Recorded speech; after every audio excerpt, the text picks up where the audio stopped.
Hey everybody, how are you doing? It is Sunday afternoon. I just got back home from Alabama. It was a good trip. We had a tournament down there. And I'm out in the shop. Today I'm going to do something different. I've got some blanks to turn, but I'm not going to turn them.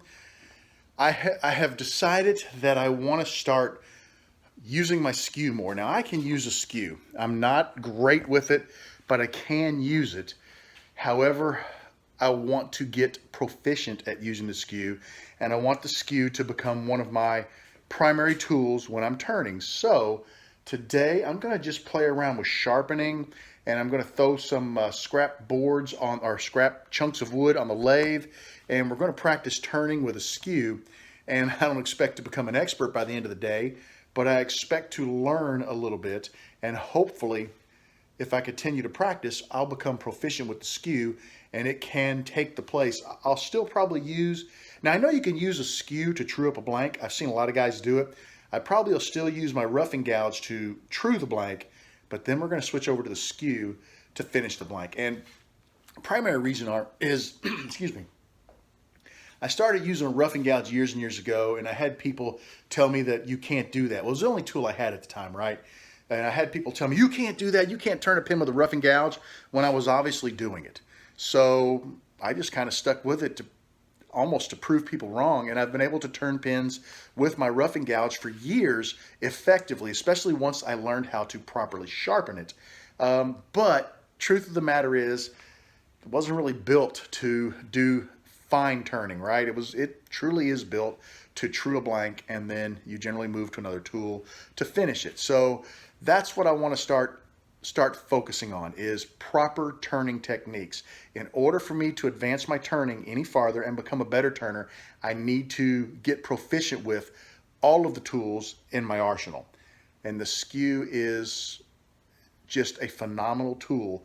It is so versatile, and once you understand how to use it, and once you are good at sharpening and using it, it is an incredible tool. So that's what I'm going to focus on today. I'm just going to goof around. I'm going to start by sharpening, and then I'm going to try to do a little honing or maybe some stropping just to kind of get the tool as sharp as I possibly can. I'd like it to be able to take the hair off your arm, is about how sharp I want it. And then we're just going to practice turning. I don't really plan to make anything other than a whole bunch of sawdust. So let's see how the day goes. Here's the blank that I chucked up, and here is my skew. And I've been turning this blank. I actually trued it with the skew. Luckily there were no catches. I did tear quite a bit of wood out. I don't know if that's normal or not, because I've not done this before. However, I don't care about chunks of wood coming out here, because that's going to get turned down and trued up. Now if you look at the blank, you'll notice they're not really tool marks, but there's wavy areas. Now I don't know what's causing that. I haven't figured it out yet. But I'm going to keep working with the skew, because I can make a pretty smooth cut from end to end. And I learned a little bit over the weekend about skews that has helped me. But I've just got to be able to clean this up. And of course, a longer tool rest, which I'm trying to remember if I have one or not. But most of the stuff I turn will be pins, and this tool rest is going to be perfect. And the rest feels smooth across the top. There are no nicks that I can feel in it. I may hit it with some sandpaper. I'm wondering, on the skew, on the bottom of the skew, a lot of people will round these over a little bit, because you come in and you set ABC, you anchor your tool, okay? You put the bevel on the wood, that's B, and then C, you turn it into the wood and cut. And you notice my little black mark on there. I learned by watching videos from a fellow named Glenn Lucas, who is just a phenomenal turner in his own right. Of course, it's a little bit wore off on this side, because I've been going right to left a little more than left to right, and that's because I'm a left-hander. But in his video, he puts a line on the center of his skew, and his reasoning for that is you should never turn above this line. If you do, you're going to get catches. And I've been focusing really hard on keeping my tool, my cutting edge, below that line. And I have to say that I did not have an issue with a catch on this blank. So I like that little tip, and I'm going to continue to use that. But what I'm going to work on right now is I need this to be smooth. And I don't know if it has something to do with my mounting of my piece, or if it has something to do with The tool, maybe I'm wobbling because I'm riding on this 90-degree edge here. So I just don't know. But we're going to fiddle around with it because I really want to figure this out. I really want to get a smooth, nice cut from end to end. And, you know, this is going to hopefully be my tool of choice. Now, this is a 1-inch skew. I have a smaller 1/2-inch skew, and then I have a round skew. So we're going to fiddle with them all. But for now, we're working on sharpening and using the 1-inch standard skew. That is a 40-degree angle on the end of this skew. Take a look at that cut. It looks really, really nice. I'm not seeing any of the waviness. What I'm wondering is, take a look at my my tool rest. I'm wondering if I had the tool rest a little high, and also I detected a little bit of vibration, and I'm wondering, and this is something that I've questioned over the years, but I've not really gotten serious about because it hadn't been a big deal. But take a look at my 60-degree live center. Take a look right here. This is a 60-degree live center where it goes into the tailstock. But take a look at that. This is a number 1 taper, 60-degree live center into a number 2 to number 1 receiving sleeve. And I'm wondering if I'm getting some vibration on that. So I think what I'm going to do is, I don't own a number 2 Morse taper 60-degree. I think I'm going to order a 60-degree live center with a number 2 Morse taper to eliminate that. That way, if that is causing vibration, it'll stop. But by lowering this and by planting the tool in my side and basically moving my body, right now I'm not moving the camera, I'm moving my body. See? And that's the whole thing, is you want to move your body, not just the tool. Because when you plant the butt of the tool right here in your side, here's what I mean when I plant the tool. I actually put the butt of the tool right on my side, okay? So this is kind of hard to do with one hand, but I'm anchoring the tool to the tool rest, and I'm also anchoring it in my hip. My left hand is holding the handle back here. My right hand is holding the tool up here. My arms do not move, my hands do not move. They are rigid, and I'm actually rotating my body by just moving my body left and right and letting the tool slide down the tool rest with my arms and hands holding it in the exact same position.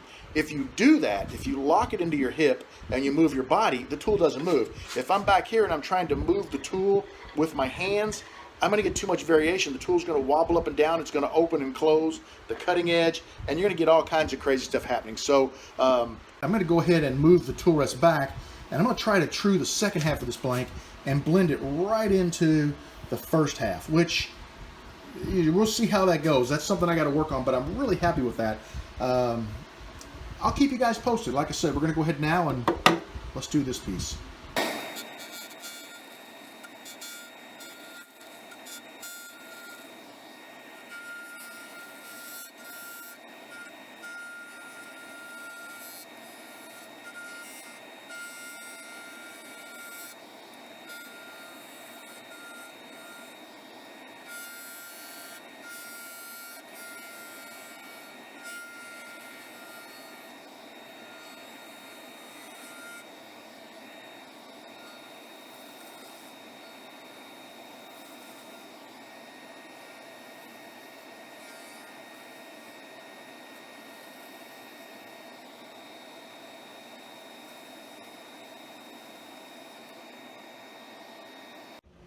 You saw it live. I took that square blank down to true with just my skew.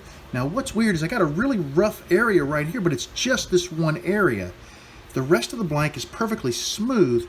I don't know how well you can see that on the camera. Let's kind of zoom in a little bit. Let's see. Let me bring the camera out toward me a little bit. There we go. See that rough area right there? And I don't really know what could have caused this. It's just this one area about the size of a quarter right here. The rest of the blank is beautifully smooth. Now I'll make another couple of passes and that'll disappear. Well, there is kind of a skip there, but it's not too bad. I'm really happy with that for just basically starting with it. But here's the deal now. I want to go ahead and clean this the rest of the way off. And I want to, let me zoom you out. I want to take this piece right here and I want to blend it in where the blank is smooth from end to end. So we're going to work on that here for a couple of minutes. Taking a look at this, I'm really happy with how it looks. I might be a little thicker on this end. You can see it's a little rough right there. Once again, the same issue I was having down here. That's just going to take practice, and you'll notice right here there's a little bit of a lip. I need 1 or 2 more passes to clean that up. That's the transition point. So I'm going to turn the dust collector back on, and we're going to run a couple of more passes over this and see if we can't straighten it out a little bit more. I am going to attempt to move this down just a little bit. There we go. And turn this just a little bit this way. There we go. I want to get my tool rest adjusted to where it's comfortable, and I'm just going to try to, because I can see right here where I was ending. Without a larger tool rest, it was hard to go all the way to the end and carry it out. So right here, there's a little bit of a hump, just a tiny bit. I can feel it, and then maybe at the end here, a little bit of a flare. But I'm going to try to take a couple of more passes and make this as smooth as possible, and then we'll see what we decide to do next.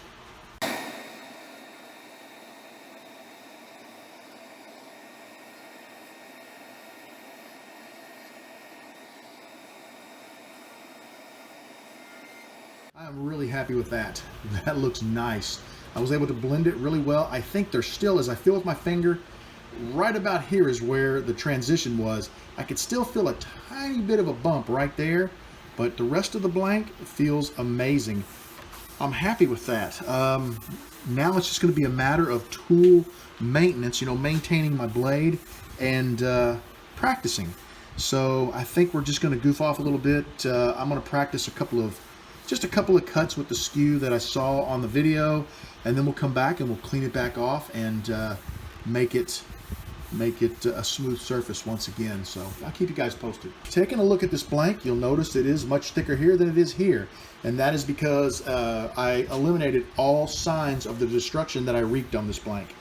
Taking the skew and using the toe, I went in to do a V-cut, and I was able to push in and do the cut, and I was able to widen the cut a little bit, but when I started trying to round the cut over, I started having some issue, and I would skip a little bit. Now, it's not your standard skew skip where it goes all the way down the blank and destroys the blank. It was a very slight skip and a very surface skip. Didn't put very deep gouges. I was able to come back and using the bottom half of the skew, clean them off with 1 or 2 passes. But I don't know why that was happening, so I'm going to go back and watch the video. Now, I'm not going to, this thing was razor sharp when I started. It literally shaved the hair off of my arm, and I'm not going to go into how, and it's still really sharp. Got a little bit of like maybe pitch on there or something, but I'm not going to go into how I sharpened this or how I honed it or how I stropped it. Glenn Lucas, if you want to know, watch a pro at this. Don't learn this from me. Learn it from a pro. But I will say that just the sharpening, honing, and stropping alone that I learned from Glenn made a huge difference in how this tool cut. So I was really excited about that. That's really all I'm going to show you guys on this for now. I may goof around a little more. I don't know. We'll just have to wait and see. Well, that was a lot of fun. I accomplished, my main objective was to get the tool sharp to where I could cut with it. It worked. Okay, I'm happy about that. When I was cutting, drawing that line on the center of the tool is a great tip. That tip is similar to when you're sharpening, coloring your bevel so you can make sure you're at the right angle to sharpen. So that was worth it because having that line there and knowing that I wanted to keep my cut below that line, there were several times where I got the handle of the skew low and I was literally cutting with the toe of the skew and it did not catch. What I learned in the video is that it's the upper, when you're cutting above that halfway mark, that's where your catches come from. So that confidence alone, knowing that little tip, and that confidence alone was huge for me. And I am super happy with what I accomplished with just being able to smooth the blank, because if I'm turning a pin, whoa, sorry about that. If I'm turning a pin, that's all I need to do is get the blank smooth from end to end. And that's a long blank. I need to dig out my longer tool rest for something like that. But a pin is only, what, 3 inches, less than 3 inches long, a blank? So that tool rest is perfect. So I'm going to experiment some more. Just not tonight, because, man, it's hot out here. I know, and I didn't turn the AC on again, and I know you guys, I get asked all the time, well, why don't you turn your AC on? And the reason why I don't is because the garage, it's like a brick oven. It's solid brick, right? And the sun rises and goes across my garage and sets on the back. So it's always in full sun all day long from sun up to sundown. and it's 12 feet high, so it holds a lot of heat up high. We're going to work on that in the future, getting a fan up there to push that heat away and, you know, help so I can circulate a little better. And the air conditioner will work a little better. It does a decent job, but it takes a couple of hours to really get the shop down to a comfortable temperature. And I didn't plan to work that long. I've been out here maybe an hour, and that's all I wanted. I'm going to go in the house now, and the rest of the night is mine to work on some other things and to spend time with the family. So you guys have a great evening. This was a fun little trip. I just had to come out and apply what I learned, and I did, and I'm happy. It was great, and you're going to see more of the skew in my shop. I do need to work on the round skew, and I do need to work on the half-inch skew. And I'll be doing some work on those out here on this, probably the same blank. So I'll keep you guys posted. Take care. I'll talk to you soon. Bye.